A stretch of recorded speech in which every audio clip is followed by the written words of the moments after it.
الشيطان الرجيم بسم الله الرحمن الرحيم يا أيها الذين آمنوا توبوا إلى الله توبة نصوحا.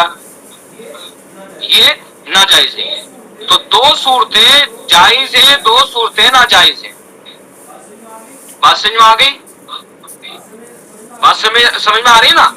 جب کسی صورت کے درمیان سے پڑھنا شروع کریں تو اس وقت بھی چار صورتیں نکلتی ہیں, لیکن چار صورتوں میں سے دو جائز ہیں, دو ناجائز ہیں. فصل کل اور وصل اول فصل ثانی یہ دونوں صورتیں جائز ہیں, اور وصل کل فصل اول وصل ثانی یہ دونوں صورتیں ناجائز ہیں. ٹھیک ہے, یعنی ان دو صورتوں کو اختیار نہیں کر سکتے. بات سمجھ میں آ گئی نا؟ اور اگر کسی صورت کے درمیان سے پڑھنا شروع کریں, ابھی جو چار صورتیں آپ نے پڑھی ہیں یہ چار صورتیں تو اس وقت ہیں کہ جب کہ کسی صورت کے درمیان سے پڑھنا شروع کریں اور اعوذ باللہ بسم اللہ دونوں پڑھیں.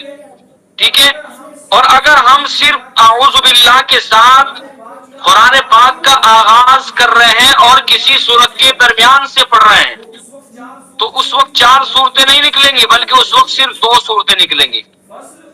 فصل اور وصل دو صورتیں نکلیں گی اس وقت. کون کون سی؟ فصل اور وصل, اور دونوں جائز.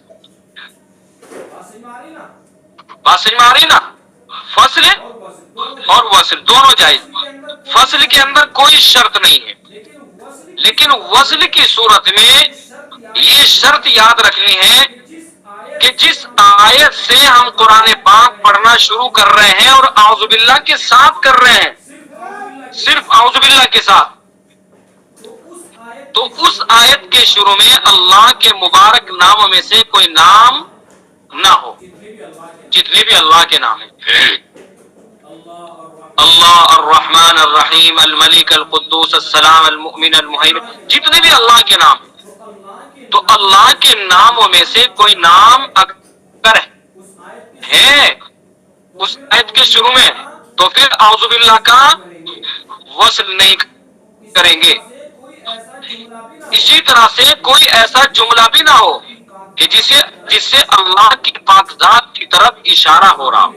کوئی ضمیر ہے, اس ضمیر کا مرجع اللہ ہے, یعنی اللہ کی طرف اس کا اشارہ ہے, یا کوئی ایسا لفظ ہے, ایسا جملہ ہے, لہ الملک لہو ما فی السماوات, اس طرح کے جو جملے